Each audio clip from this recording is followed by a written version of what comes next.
כי סאבט במים יתחוו אני ובמנה יובורדויס לא ישטפו חול וסילך במוי אש לא יסיקו וליובו לא יסיבה כוח כי סאבט במים יתחוו אני ובמנה יובורדויס לא ישטפו חול וסילך במוי אש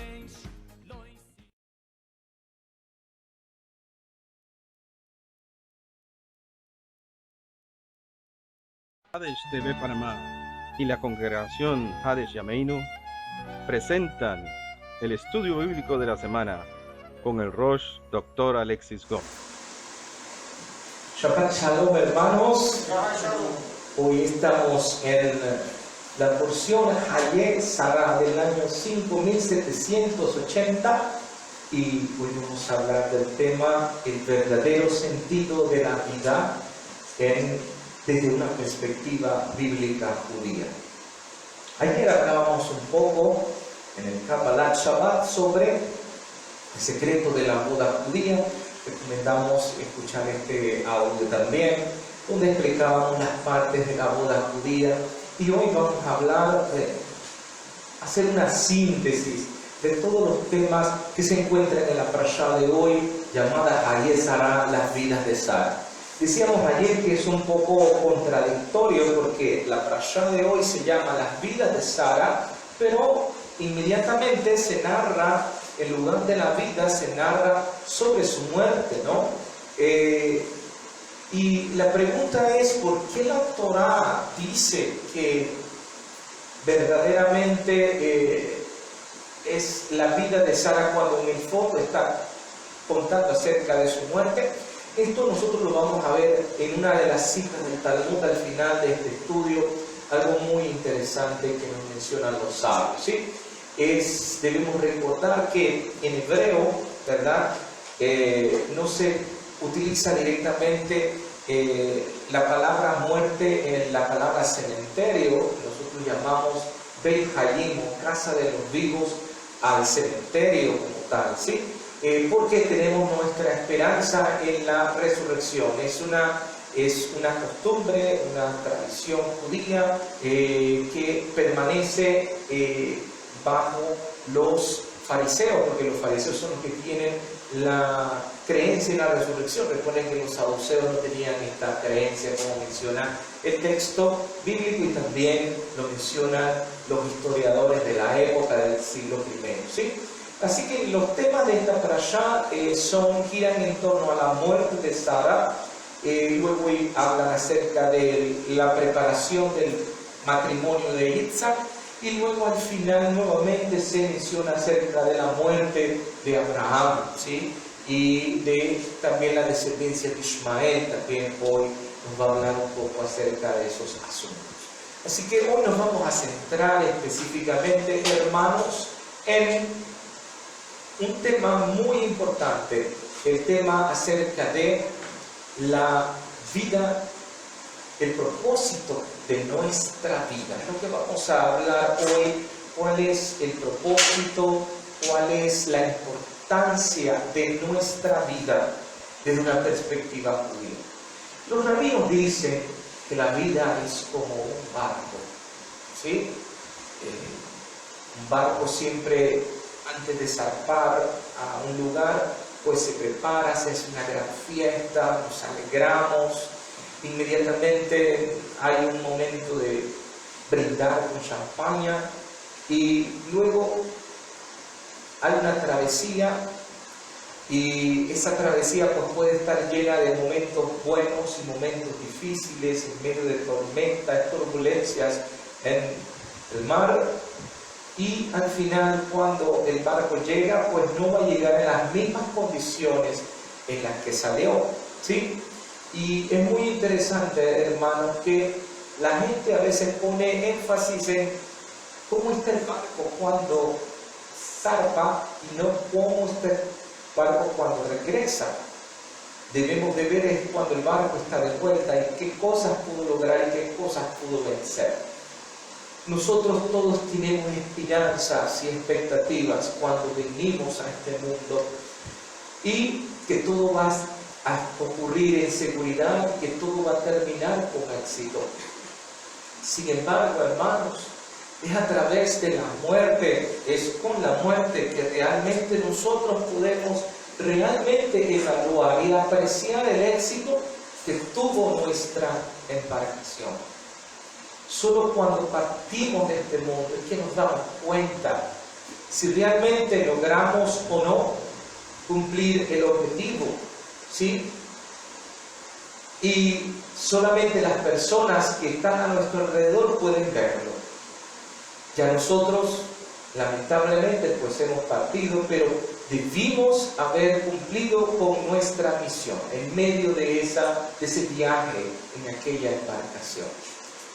La Torá emplea la muerte de Sara y de Abraham en esta porción, ¿sí?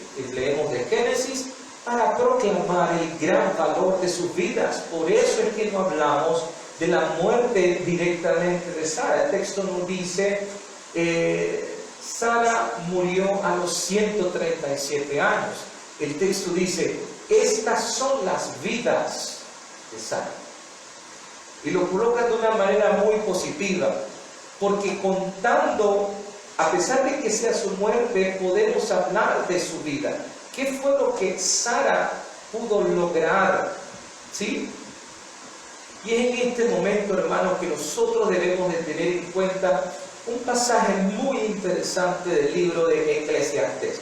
Vamos a buscar Eclesiastés, Coelet, capítulo 7, Eclesiastés, Coelet, capítulo 7, versículo 1. Eclesiastés 7, 1. Es mejor la buena fama que el buen ungüento, y mejor el día de la muerte que el día del nacimiento. Palabras muy sabias del rey Salomón. Nosotros conocemos a Shlomo, a Salomón. Su nombre realmente viene de la raíz Shalom, paz, ¿no? Y realmente Salomón era una persona muy pacífica, ¿no? Él siempre llegó a acuerdos, no era tanto como David. Él pudo construir templo, ¿verdad? Obra que David no pudo concluir. Pero todos nosotros recordamos de la historia de Salomón, que siempre se ha contado en la iglesia, que Salomón era una persona que cuando fue llamado a gobernar era muy joven, era un niño prácticamente. Y Salomón pidió a Dios un favor muy específico. No le pidió riquezas, no le pidió absolutamente nada de bienes materiales. Salomón lo único que le pidió al Señor fue sabiduría. Y Dios le concedió una sabiduría ilimitada, ¿verdad? Sin embargo, Salomón, pues, en el inicio de sus días, pues, empezó a desviarse. Las personas con las que se rodeó, especialmente sus esposas, lo desviaron del camino. Y en el final de sus días, pues, Salomón trata de rectificar, aunque ya Dios le había dado un decreto de que el reino iba a ser dividido por sus acciones, ¿sí? Pero es muy interesante, hermanos, que Salomón empieza a escribir un libro cuando está en su juventud. Él escribe Cantar de los Cantares, un canto de amor, ¿verdad? Luego, cuando ya viene y ya está un poco más maduro, él escribe el libro de Proverbios para sintetizar esa sabiduría que Dios le había dado. Y por último escribe el libro de Eclesiastés, o el predicador, cuando él lo que hace en este libro es resumir toda su vida, toda su experiencia de vida, haber pasado tantos años en esta tierra y haber experimentado, ¿verdad?, el día a día del ser humano. Salomón llega a unas reflexiones muy profundas. Y es interesante que en este libro del predicador en Eclesiastés, Salomón llega a una conclusión. Mira, es más importante la buena fama, tener un buen nombre, que comprarse un buen perfume, ¿ah? Porque realmente el perfume se disipa, ¿no? A las horas se va el perfume. Sin embargo, la buena fama que tú puedas tener, tu nombre, lo que puedan decir de ti, eso se va bien lejos y permanece, no se disipa. ¿Ok? Y después, inmediatamente, Salomón dice otra cosa y ligado a esto de la buena fama y del buen nombre, y dice: es mejor el día en que nos morimos que el día en que nacemos. Es mejor el día de la muerte que el día del nacimiento. ¿Por qué? Porque es solo el día que morimos, hermanos, que nosotros logramos ver si hemos cumplido o no con el sentido que tiene nuestra vida o el objetivo de nuestra vida. El Midrash Kohelet Rabbah, de este texto de Eclesiastés 7:1, él dice lo siguiente: todo hombre va a recibir 3 nombres. Todos nosotros tenemos 3 nombres. El primero es el nombre que nos dan nuestros padres cuando nacemos. Ese es el nombre, ¿verdad?, que usamos diariamente, con el que nos llaman, ¿sí?, nuestros padres. Los rabinos dicen: hay un segundo nombre que usted y yo tenemos, que es el nombre con que los otros nos llaman. Y usted dirá: pero es que ese es el mismo del primero. No es ese. Los rabinos no se están refiriendo no a que yo me llamo Alexis, mis padres me pusieron Alexis y la gente me va a llamar Alexis, sino me está refiriéndose a otra cosa. Hay otro nombre con el que me llaman los que están fuera. ¿Cuál es ese nombre? Ese nombre es la reputación de la persona. ¿Sí? Porque además de ser Alexis, yo soy el profesor Alexis y el pastor Alexis. Una persona que trata de hacer las cosas de manera justa. Entonces, hermanos, ¿qué sucede aquí con esta idea? Que los rabinos dicen: depende de cómo te llamen a ti, cuál es la fama que tienes. Ese es el segundo nombre. Y el tercer nombre, dicen los rabinos, es el que será revelado en el día final, con el que estamos escritos en el libro de la vida. Y es muy interesante que ese va a ser escrito, como dice el libro de Apocalipsis, en una piedrecita blanca, ¿no? Pero ese nombre depende de todo lo que hayamos hecho. Y es el nombre que se nos dará el día en que morimos, si realmente, hermanos, hemos cumplido el propósito. Por eso la parashá de hoy empieza hablando de vida y de muerte. La vida no termina con la muerte. Y es por eso que para poder nosotros alcanzar este último nombre, que estamos escritos en el libro de la vida, debemos, hermanos, reflexionar acerca de cuál es el sentido y el propósito de nuestra vida. Siempre el ser humano se ha hecho la pregunta: ¿qué es la vida? ¿Para qué existo? ¿Cuál es el propósito de mi existencia? Los grandes filósofos de la antigüedad trataron de responder, y aún todavía están tratando de responder a esta pregunta. Algunos se irán desde un nivel biológico, otros psicológico, pero siempre el hombre ha intentado responder a esta pregunta. ¿Sí? Vamos a buscar el texto de Levítico 18:5.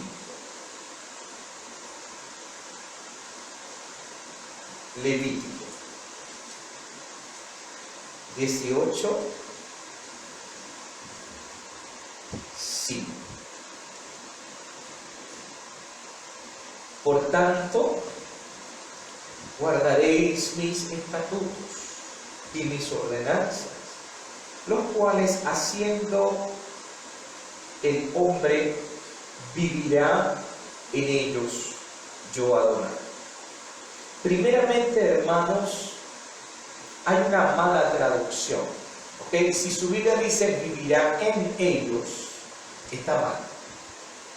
No es vivirá en ellos, es vivirá con ellos. Así que cambie la traducción. No debe ser en ellos, es con ellos. ¿Por qué vivirá con? Toda persona, ¿verdad?, está llamada a cumplir un propósito. Y el propósito de nuestra vida, ¿verdad?, de vivir, es hacer la voluntad de Dios. Eso queda muy claro en Génesis. Y la razón por la cual la muerte entró al mundo es a causa de la desobediencia. Entonces, hermanos, el propósito de vivir o de tener una vida eterna es, como dice el texto de Levítico 18, el propósito es guardar sus estatutos y sus ordenanzas, los cuales haciendo el hombre vivirá con ellos. ¿Sí? El objetivo es que vivamos, y la manera más plena de vivir es cumpliendo con los preceptos divinos. Esa es la manera plena de vivir. Existen 4 niveles de vida, hermanos. 4 niveles que van desde lo más simple a lo más complejo, como lo vemos en el libro de Génesis, cuando Dios creó el mundo. El primer nivel es el nivel mineral. Los minerales no tienen, ¿verdad?, movimiento, sentimientos ni emociones. Pero los minerales son importantes porque ellos ayudan a generar vida. Todo mineral, hermanos, es un tipo de vida, ¿ok?, pero que simplemente se queda en el estado de la existencia. Existe. ¿Sí? Ese es el nivel más bajo. Luego seguimos en el segundo nivel de vida, es el reino vegetal. Los vegetales no tienen sentimientos, ni emociones, ni se mueven. Sin embargo, tienen una característica: ellos logran crecer. ¿Ok? Los minerales, fíjense muy bien, el mineral existe, y digo, el vegetal existe, igual que el mineral, pero la diferencia es que este va un poquito más arriba. Este existe, pero también crece. Los minerales no crecen. Vamos al siguiente estadio de vida, que es el animal. El animal no solamente existe y crece, sino que se mueve. Entonces tenemos 3 componentes que están presentes en el reino animal. Y por último, en la cúspide de la vida, se encuentra el ser humano. El ser humano no solamente existe, no solamente crece, no solamente tiene movimiento, sino que también tiene autodominio y conciencia, cosa que no tienen los demás seres. Entonces, hermanos, nuestra vida es un tipo de vida que compone o tiene en sí, dentro de nosotros tenemos los otros 3 niveles anteriores. Si esto es así, hermanos, nosotros logramos comprender, ¿verdad?, que cuando el hombre no puede lograr controlar sus instintos, no se autodomina, no toma conciencia de sus actos, ¿qué va a pasar con él? Él se va a ir degradando, va a ir bajando en la escala de los seres. Entonces se convierte en un animal. ¿Sí? Si una persona está en coma, ¿ok?, Es decir, que le eliminamos el movimiento y nosotros, ¿cómo le llamamos? Que está en estado vegetal, ¿no? Entonces vamos bajando, ¿sí? Y esto es lo que nos hace distintos de los demás seres que existen en este mundo. O sea, nuestra vida es una vida completa de existencia, no es simplemente existir, no es simplemente crecer, no es simplemente movernos, sino también es tener autodominio. Debemos de tomar conciencia de que nuestra vida es una lucha constante, como lo hemos dicho aquí, de nuestras inclinaciones internas. El Yetzer Hara, la inclinación del mal, y el Yetzer Hatov, la inclinación hacia el bien, están en una lucha dentro de nosotros, ¿sí? Dentro de la categoría de la vida humana, hay una manera, hermanos, específica. Ya hemos visto las 4 tipos de vida, ¿no? Mineral, vegetal, animal, ser humano. Pero dentro de esa del ser humano hay una subdivisión que hace distinto a todos los otros seres humanos. Esa subdivisión es la subdivisión que creó Abraham. ¿Ok? Hace más de 4.000 años. Cuando Abraham acepta la voluntad de Dios, escucha su voz y somete su vida a la voluntad del Creador y vive de acuerdo a lo que Dios desea, una vida al servicio del Señor, hermanos, inmediatamente, hermanos, Abraham crea una nueva forma de vivir del ser humano. No es simplemente tener autodominio, porque yo puedo dominar mis pasiones, ¿sí? Pero hay un componente, porque nuestro propósito inicial cuando fuimos creados, cuando usted lee el texto de Génesis, capítulo 2, versículo 15, dice que Dios nos colocó en el jardín para que lo cuidásemos, lo labrásemos y lo guardásemos. Cuando vamos al texto original a ver qué palabras es labrar y guardar, usted se encuentra con la palabra abodá, leabodá, que es servir a Dios. Ese es nuestro propósito en el jardín, era servir a Dios, no era labrar el jardín, era servir a Dios. Ule Shamra, Shomer significa guardar sus mandamientos. Nuestra misión en el jardín únicamente era servir a Dios y guardar sus mandamientos. ¿Qué hizo Abraham? Abraham volvió a retomar ese tipo de vida y le dio a su vida un propósito. ¿Por qué le digo esto, hermanos? Porque si nosotros no marcamos el propósito de nuestra vida, o para qué estamos aquí, siempre nosotros vamos a estar viendo o centrándonos en cosas que realmente no son el objetivo general.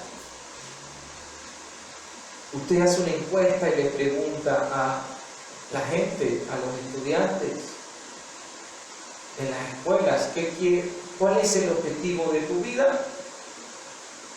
Y algunos confunden el objetivo, el llamado de su vida, lo confunden con la profesión. Yo quiero ser médico. No, espera un momento, yo no estoy preguntando cuál es tu profesión. Miren, hermano, hay 3 cosas distintas que usted tiene que... Una cosa es la vocación. Vocación es el llamado o la misión que usted tiene en esta vida. Esa es vocación, esa es la primera. La segunda es primera vocación, segunda profesión. Profesión es aquello que usted va a estudiar. Y la tercera es la ocupación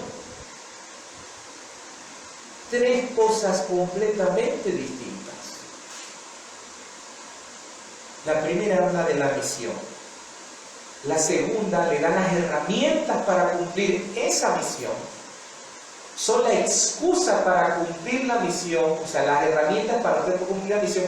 Y la tercera es cumplirla en la práctica, en acción, en su profesión, la misión que tiene.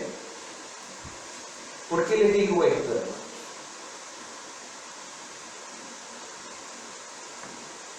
Desde que yo recuerdo a los 8 años,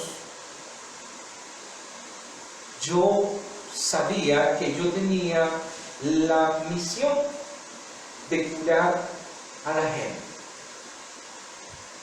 ¿Ok? Es lo que Dios había colocado en mí. Inmediatamente, ¿qué voy a pensar? Que yo voy a ser médico. Pero no necesariamente tengo que ser médico para curar a la gente. ¿Me explico? No necesariamente yo tengo que buscar una profesión y una ocupación. Pensé que lo era. Pero cuando pasó el tiempo, me di cuenta que yo sufría cuando el otro sufría. Yo no puedo ser médico. Yo no tengo el carácter sanguíneo que tienen muchos, ¿sí?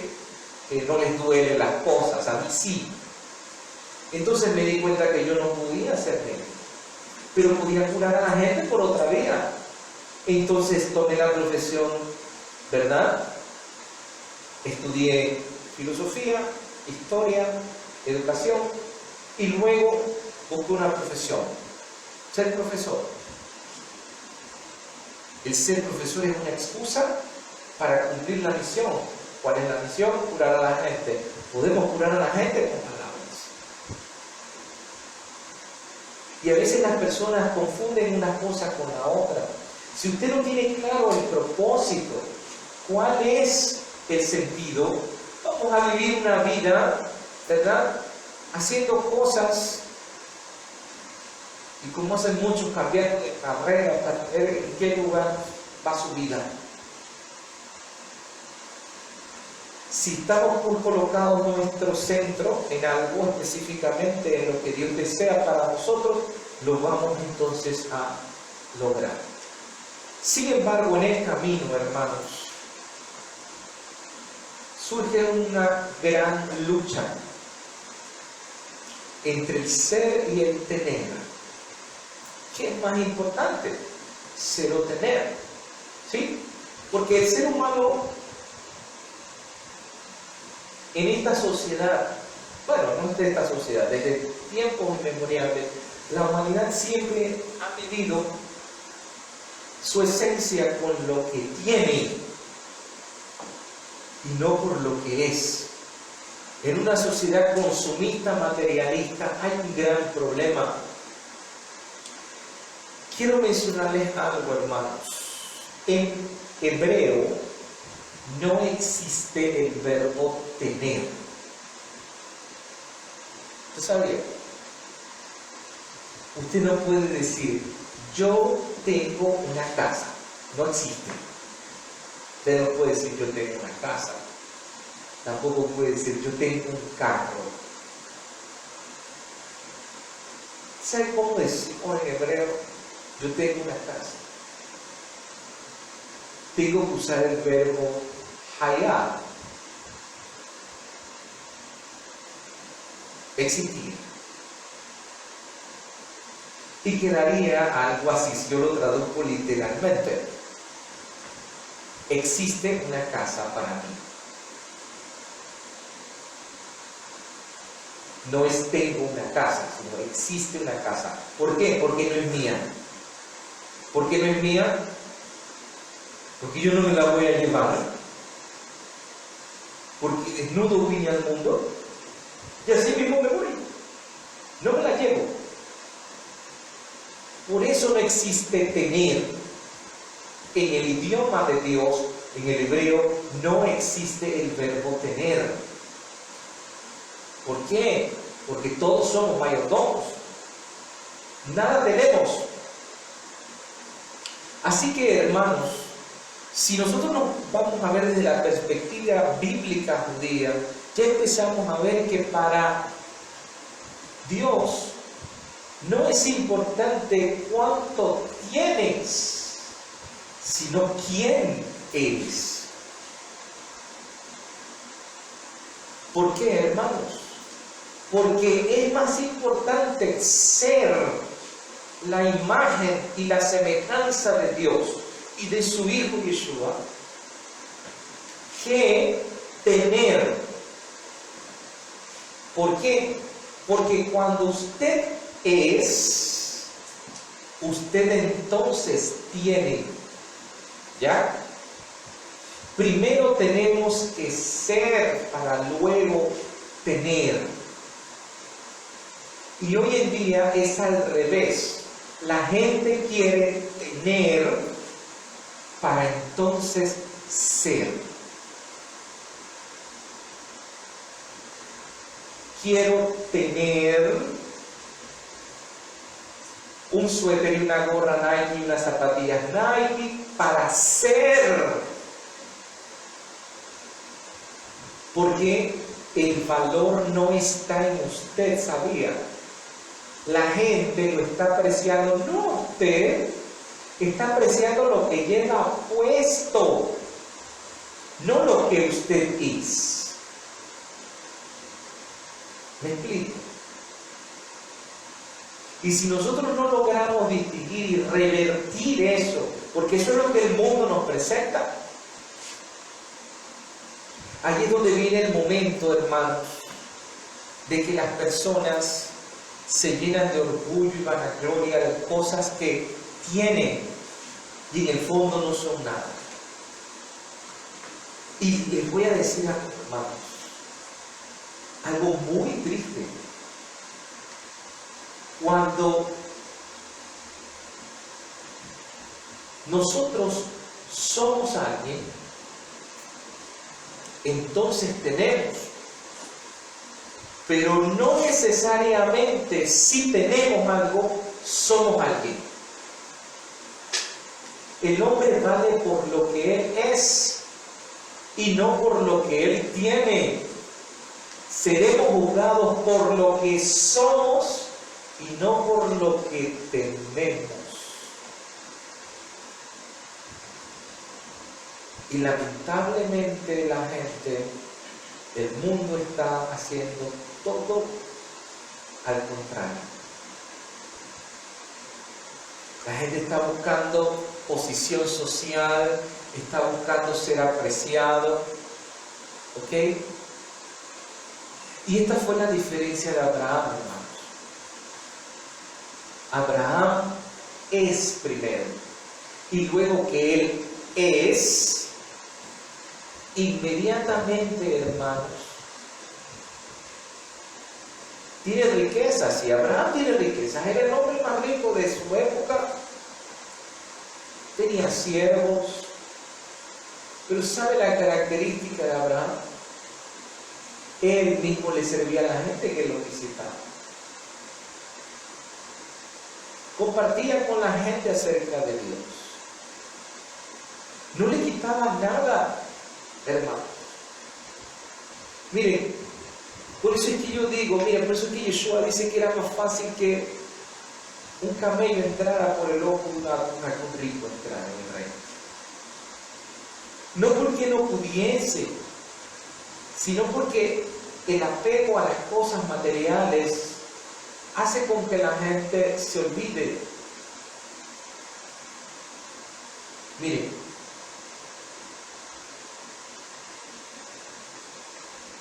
cuando nosotros luchamos, nuestros ancestros lucharon desde abajo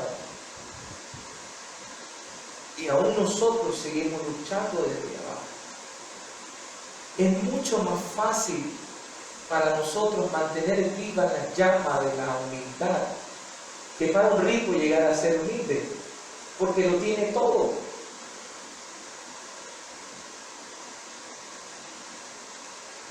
Por eso es que Yeshua habla que felices los pobres, ¿no? Porque aquí hay un problema. Cuando la persona se llena de orgullo, es lo peor que puede ocurrir. Por eso es que nosotros nos vamos al contexto de la palabra felicidad en hebreo. Felicidad en hebreo es la palabra asher. Asher es el nombre de la tribu de Aser, ¿no? Asher tiene algo muy curioso, ¿no? Significa feliz. Pero cuando yo le cambio la letra de Asher y le pongo una I y en lugar digo Ashir, Ashir es rico en hebreo. O sea que en la misma raíz, Asher, feliz, y Ashir, rico, es lo mismo. Pero miren cómo estas dos palabras, hermanos, pueden provocar una confusión. La gente hoy en día piensa que para ser feliz tengo que ser rico. Y eso es cierto. El punto es, hermanos, cómo yo interpreto qué es ser rico. ¿Ok? Que la gente interpreta que ser rico es tener dinero, tener plata en el banco, tener propiedades, tener 5 carros, tener 4 casas, tener una mansión. Eso es ser rico. No, eso no es ser rico. En el Talmud, en el Tratado de Avot 4.1 dice, se preguntan los rabinos, ¿quién es Ashir? ¿Quién es rico? Aquel que se regocija en su porción, aquel que es feliz con lo que tiene. Esa es una persona verdaderamente rica. Si usted es feliz con lo que tiene, usted es rico. ¿Y qué es lo que yo tengo que estar feliz? Miren la definición de Ashir, de riqueza, para Dios. Debo agradecerle a Dios que tengo Einai, ojos. Debo dar gracias y estar feliz porque tengo Shenayim, tengo dientes, puedo comer.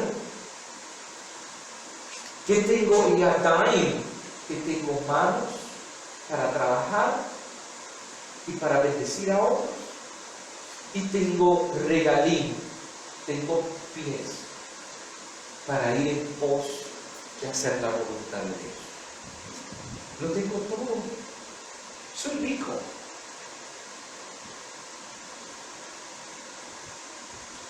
Por eso debemos quitar esa mentalidad. ¿Qué es más importante? Ser, tener. Ahora, Abraham, hermanos, cuando nosotros vamos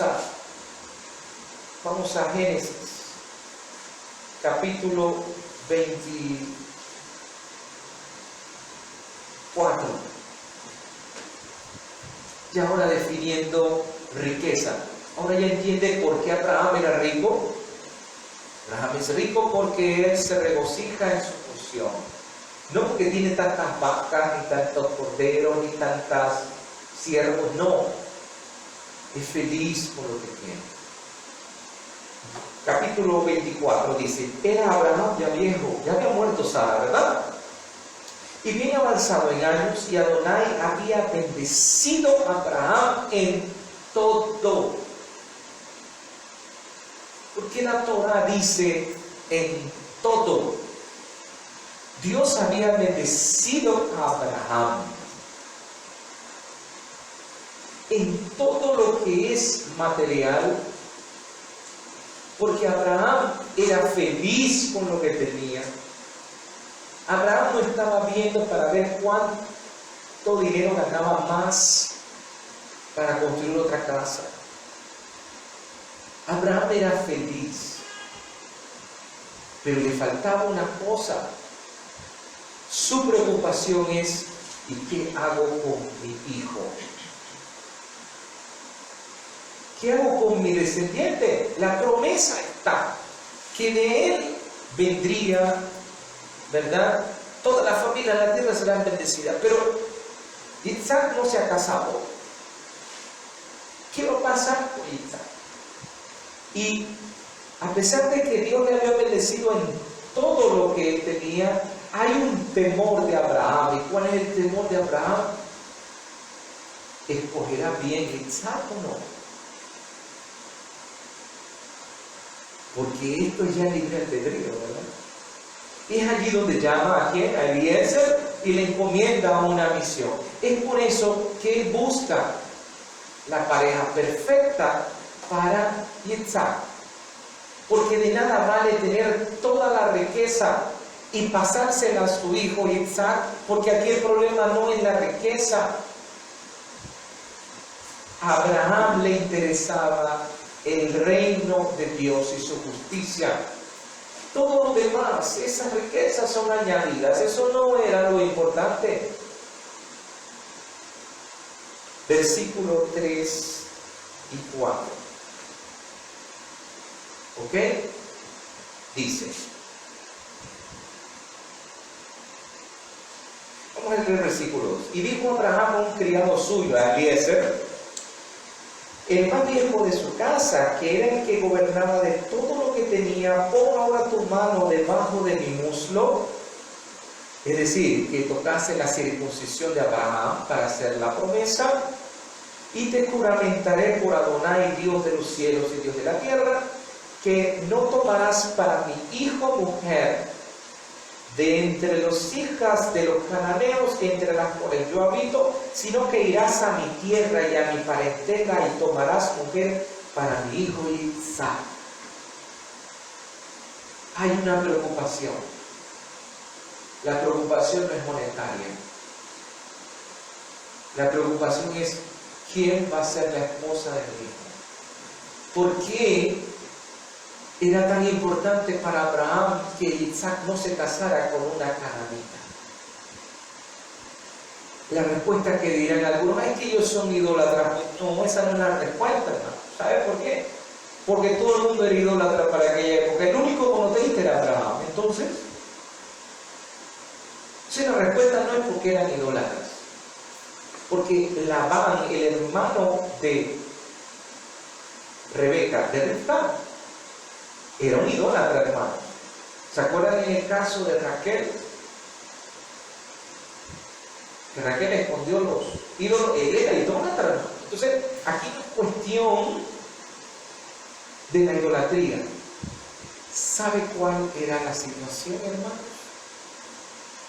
Abraham sabía que la situación de la idolatría, toda idolatría, hermanos, es un error intelectual, una creencia en una teología falsa que puede superarse. Y esto es muy importante, hermanos, que lo tengamos en mente.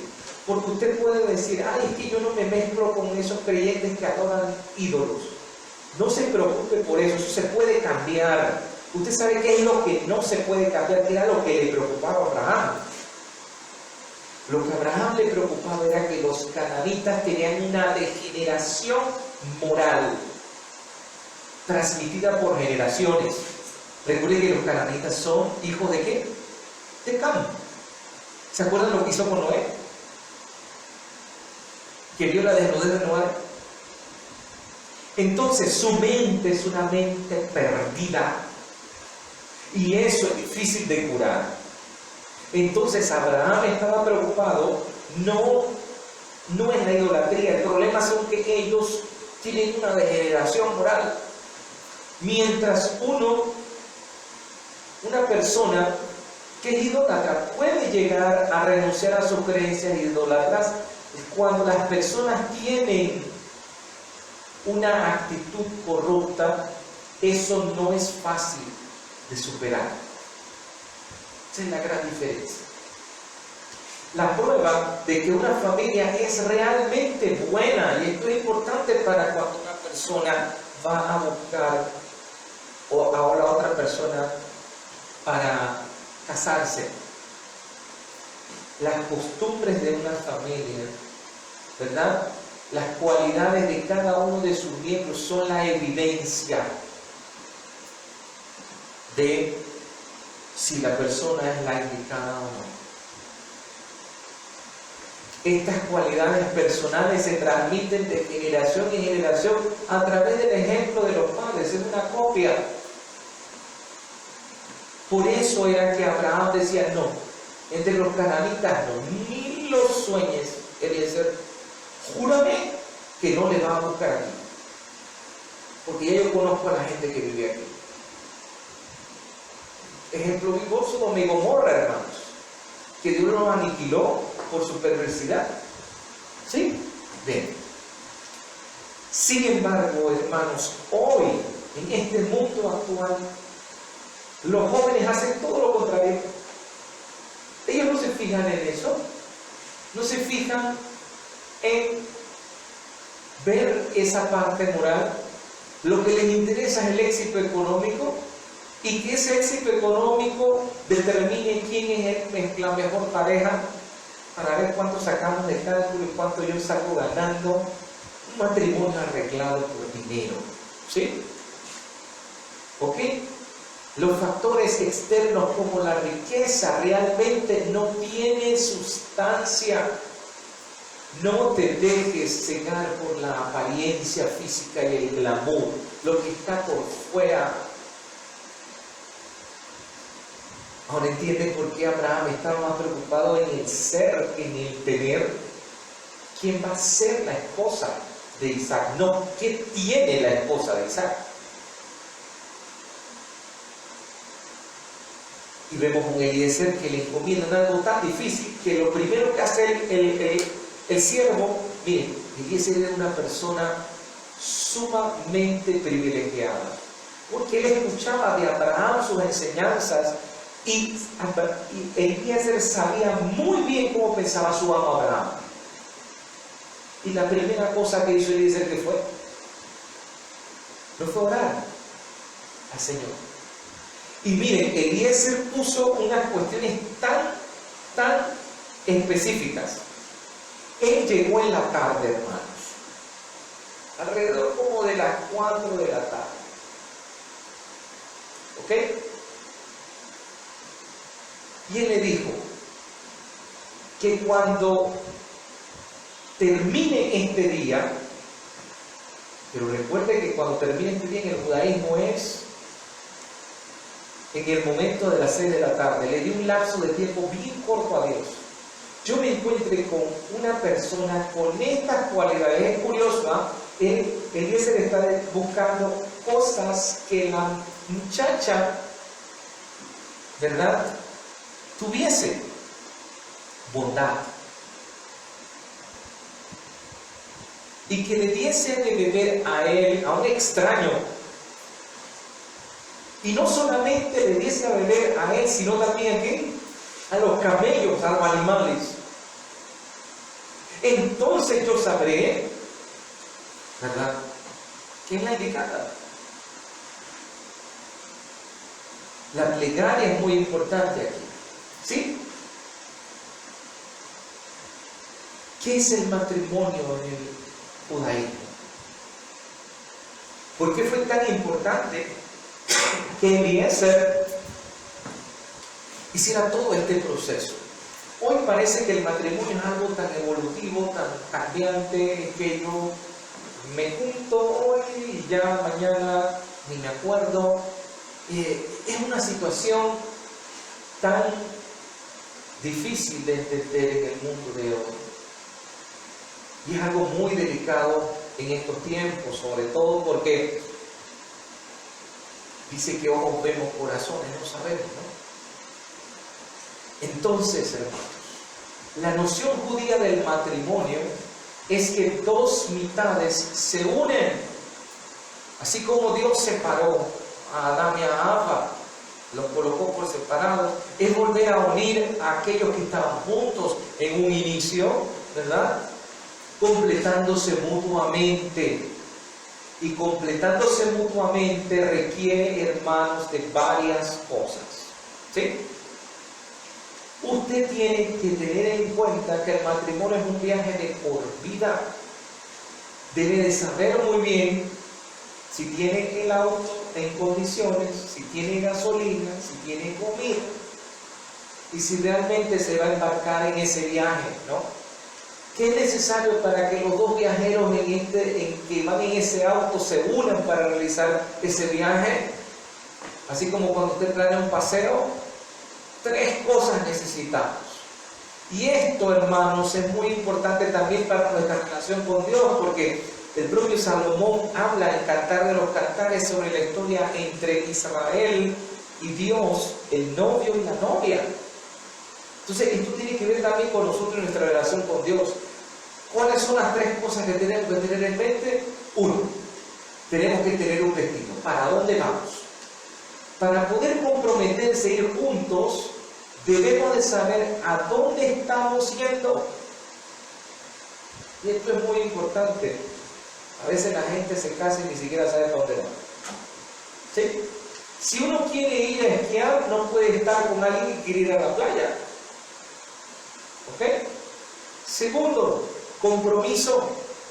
2 personas no llegarán a su destino si uno puede echarse para atrás cuando se le antoje. Ah, yo no quiero ir, ya no me quiero mover de aquí. Ay, la silla ya me cansa. Debe haber un compromiso, porque si ya yo tengo un destino, me comprometo que yo voy a llegar al destino. ¿Ok? Y la tercera, debe haber afinidad, hermanos. Si no se soportan mutuamente, el viaje va a ser intolerable. Así que esas 3 cosas son importantes. ¿Ok? Y estas cosas también se aplican a nuestra relación con Dios. ¿Sí? Vamos a la primera. Destino. Tener objetivos en nuestra vida. ¿Cuál es el objetivo? Y esto fue muy importante, hermanos, para determinar la esposa de Yitzhak. La esencia del matrimonio es el compromiso a perseguir juntos objetivos en la vida. Si una persona no tiene objetivos personales, es mejor que ni se case. ¿Sabe por qué? Porque si él mismo no sabe a dónde va y siempre divaga, imagínense entonces un matrimonio ya son 2. Si primero una persona debe estar muy clara en lo que quiere, para luego entonces buscar a otra persona que le ayude y le complemente. Los valores y las prioridades compartidos proporcionan una estructura que une a la pareja y les permite trabajar para convertirse en una sola carga. El matrimonio es una herramienta para cumplir la misión. O sea, yo no puedo perderme de la misión. No puede sacarme de los valores que yo tengo, no puede sacarme de los principios que yo tengo, el objetivo que yo quiero lograr. Él es una herramienta, ¿sí? No puedes posponer en discutir los objetivos de la vida esperando que llegue a un acuerdo una vez que están casados, porque eso de que cuando me case va a cambiar, eso no va a ocurrir. Eso se habla antes. Y esto es muy importante, hermanos. Los objetivos son importantes. ¿Qué es lo que yo quiero perseguir? Una esposa de un rabino dijo una vez: la mejor forma de saber cuáles son nuestros valores es mirar nuestras chequeras. Lo que más revela nuestros valores no es lo que decimos, sino en qué gastamos el tiempo y el dinero. Ahí nos dice, porque se acuerdan lo que decía el propio Yeshua: donde está tu tesoro, ahí también estará tu corazón. Donde esté puesto lo que tú quieres, allí también estará puesto tu corazón. Si es una persona materialista, ¿cuáles son los valores que tiene? Por más que diga: ay, pero que yo quiero a los demás, ay, que yo voy a ayudar a los demás, pero en sus acciones hace otra cosa, sus valores están llevados por la avaricia. Vamos a dar una cita de un midrash muy antiguo llamado Yalkut. ¿Sí? Él dice lo siguiente: los hombres se casan por 4 razones, hermanos: pasión, riqueza, honor o la gloria de Dios. Son 4 razones por las cuales las personas se casan. Si la persona tiene como objetivo casarse por pasión, simplemente por por la emoción del momento, porque me gusta, porque es bien bonita, etcétera, y simplemente por la pasión, le voy a decir qué va a pasar. Van a nacer hijos tercos y rebeldes de esa unión. Si usted se casa por riqueza, es decir, me voy a casar porque yo quiero tener una casa, un carro, y entonces esa persona me va a dar, y etcétera, usted va a tener hijos como los de Elí. ¿Se acuerdan? Los hijos de Elí. Que por eso Samuel más adelante queda en el cargo de Elí, ¿no? ¿Sí? De los terceros, aquellos que buscan honor, prestigio, es porque yo quiero, no riqueza, sino lo que quiero es que la gente me vea y diga, es porque yo tengo el apellido tal, estoy casado con la persona de apellido tal, simplemente por el apellido y el nombre, por honor, van a ser como Joram en la advertencia de Segunda de Reyes 11:1. Y, hermanos, si usted se casa para la gloria del Señor, entonces serán hijos que preservarán a Israel. O sea que el objetivo es muy importante. ¿Cuál es la razón? Segunda cosa que vamos a ver ahora, compromiso. ¿Ok? El matrimonio es una alianza. ¿Sí? Antes de hablar de compromiso, hermanos, vamos a aplicarlo a nuestra relación con Dios. Si yo me uno al Señor únicamente buscando, mire usted, esa relación no va a funcionar. Si yo voy a unirme a Dios buscando ¿qué? Riqueza, se aplica lo mismo, hermanos. Honor, ¿ok? O simplemente por la emoción del momento. Y esa emoción del momento es, porque he visto que hay milagros y porque hay polvo de oro y no realmente porque amo al Señor verdaderamente, sino por la emoción del momento. ¿Se aplica también? Ahora sí vamos a la segunda parte, compromiso. En el judaísmo el matrimonio es una alianza, por eso se firma una ketubá, ¿sí? El matrimonio requiere trabajo y compromiso para que funcione. Casarse no reduce las demandas y las responsabilidades, aumenta más bien las demandas y las responsabilidades, y en grandes cantidades, porque la persona ya no puede seguir pensando en mí mismo, ser egocéntrica, sino tiene que pensar en nosotros, ¿ya? Por eso los rabinos dicen lo siguiente, es un compromiso. Los gentiles, y eso anote bien esa frase, hermanos, los gentiles se casan con quien aman. Los judíos aman con quien se casan. Es al revés. Los gentiles se casan con lo que en ellos se enamoran. ¿Ok? Mientras que los judíos aman a con quien ellos se casan. ¿Por qué? Porque honran el compromiso.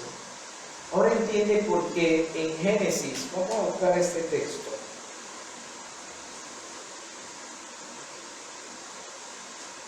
Versículo 67, capítulo 24, versículo 67.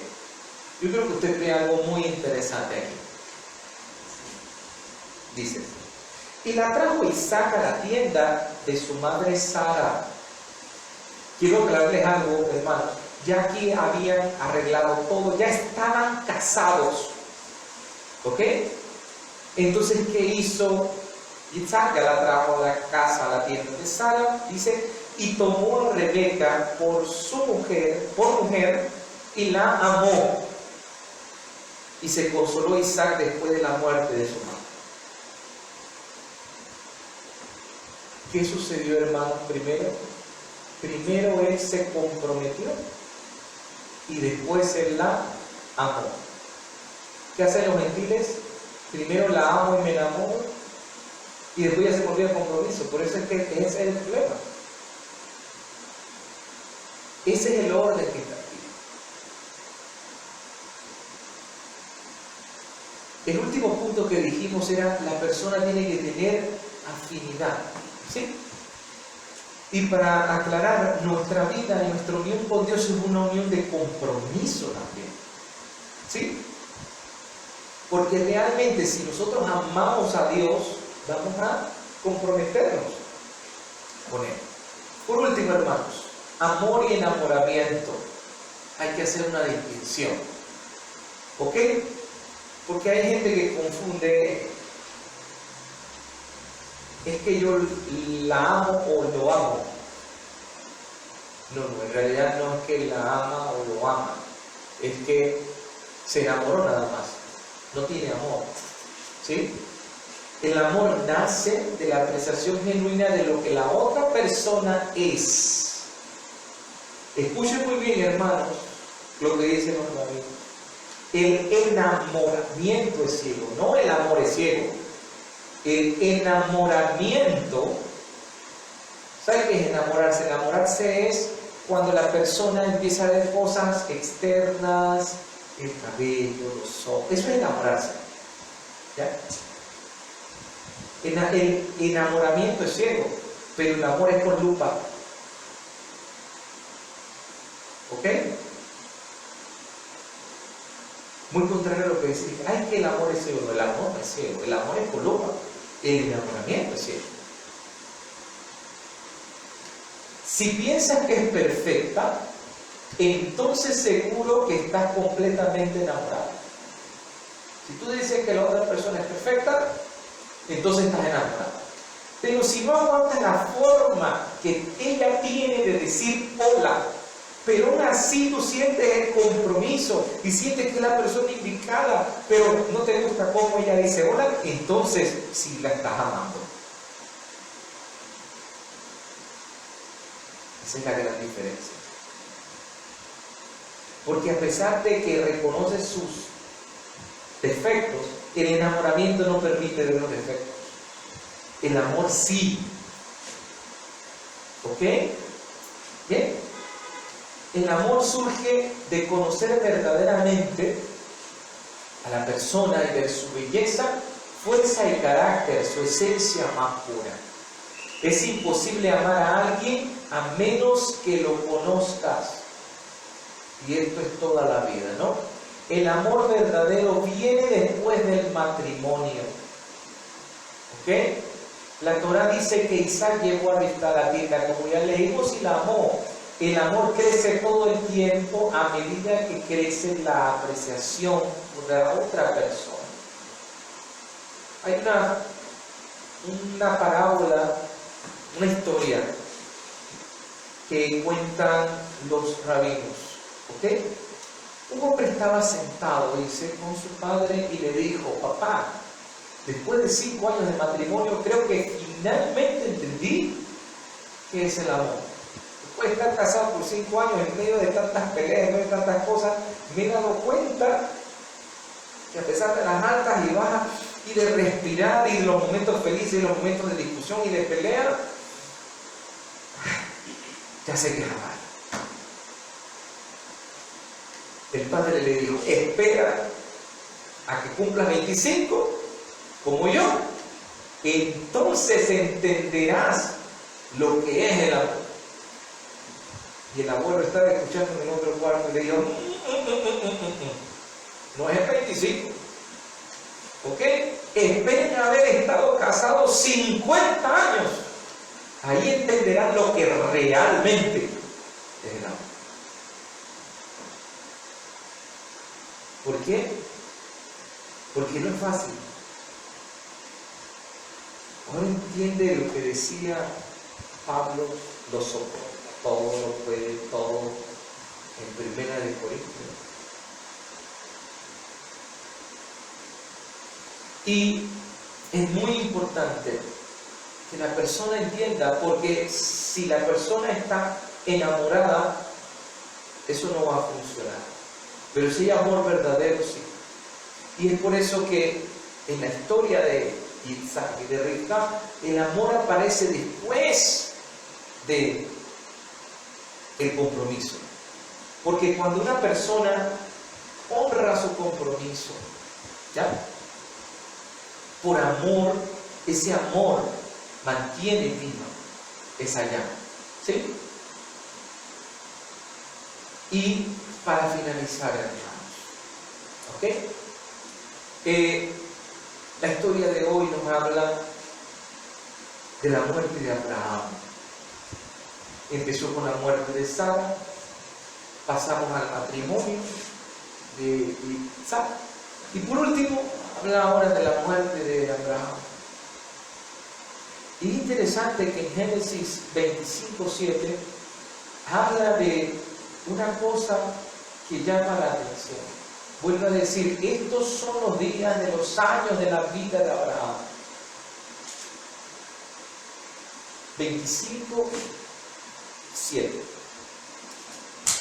Y estos fueron los días que vivió Abraham. Cosa, bueno, ahí está mal traducido, ¿no? Es decir, estos son los días de los años de la vida de Abraham.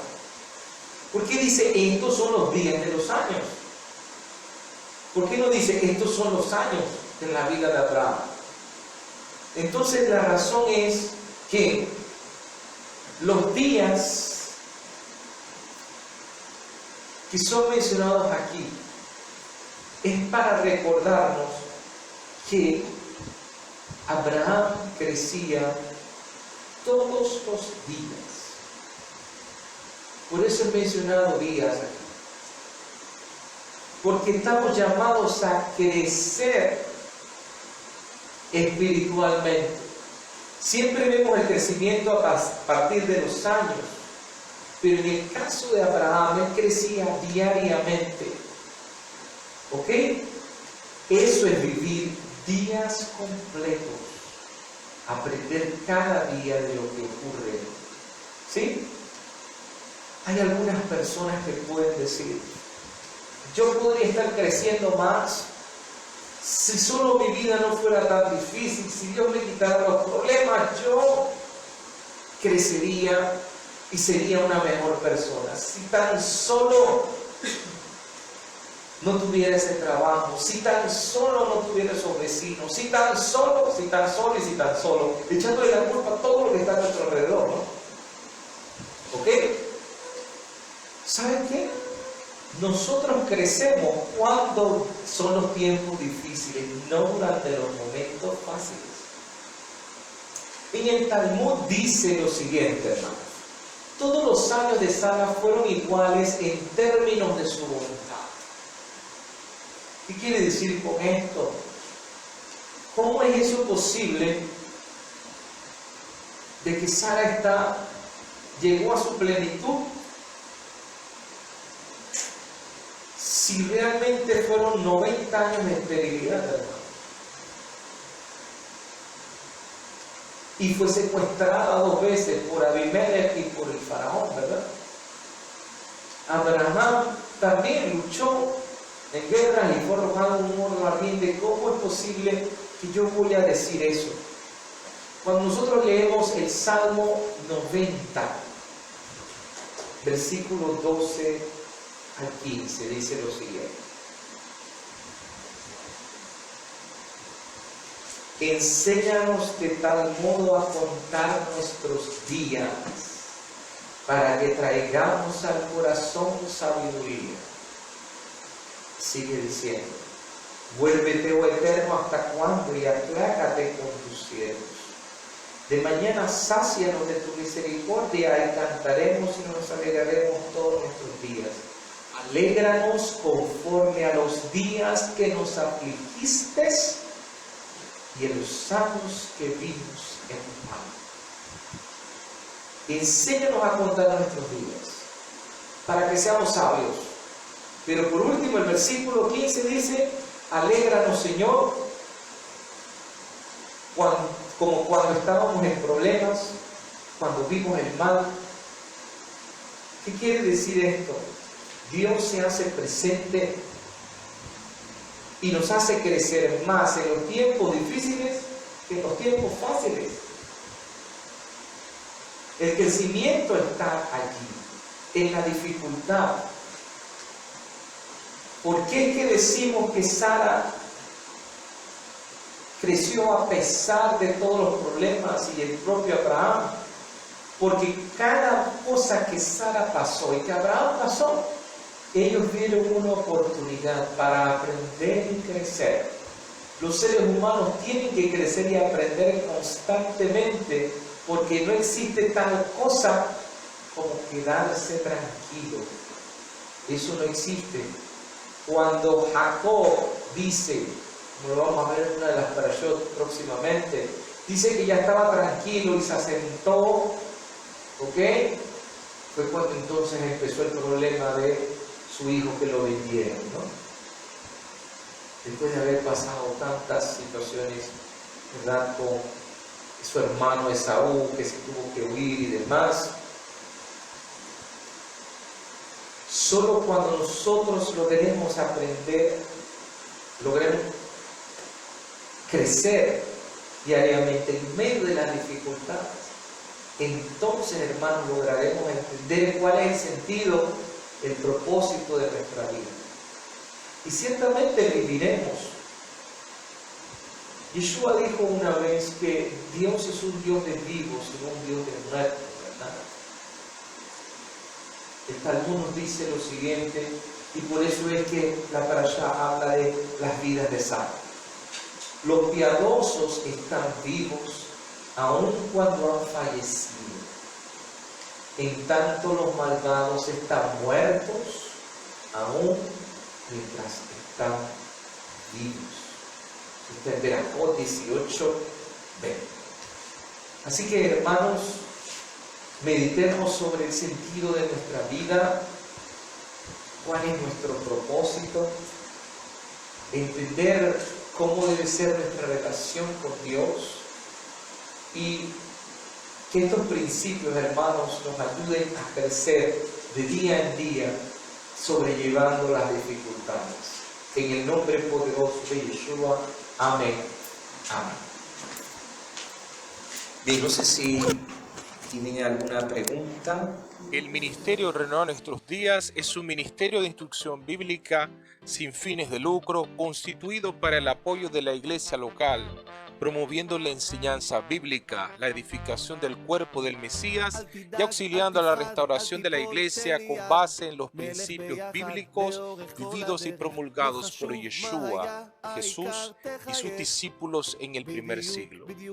El Ministerio Renovar Nuestros Días está basado en las palabras del profeta Jeremías, cuando en el libro de Lamentaciones 5:21 dice: vuélvenos, oh Eterno, a ti y nos volveremos, renueva nuestros días como al principio.